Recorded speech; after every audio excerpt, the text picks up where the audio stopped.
जावेद अख्तर साहब का लिखा हुआ इंतहाई खूबसूरत कलाम आप लोगों की समातों की नज़र करना चाहूँगा।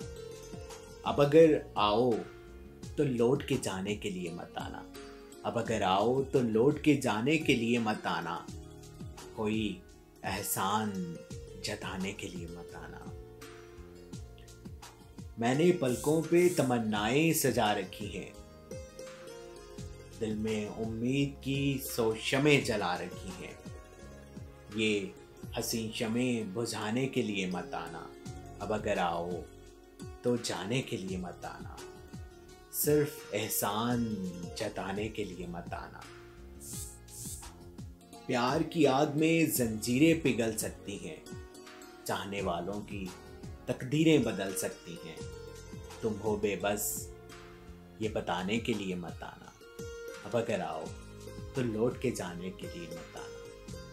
सिर्फ एहसान जताने के लिए मत आना। अब तो माना जो मुझे तुमसे मोहब्बत है कोई, मुझसे मिलने की अगर तुमको भी चाहत है कोई, तुम कोई रस्म निभाने के लिए मत आना। अब अगर आओ तो जाने के लिए मत आना। सिर्फ एहसान जताने के लिए मत आना। Thank you very much for watching. अपना ख्याल रखिएगा। अल्लाह।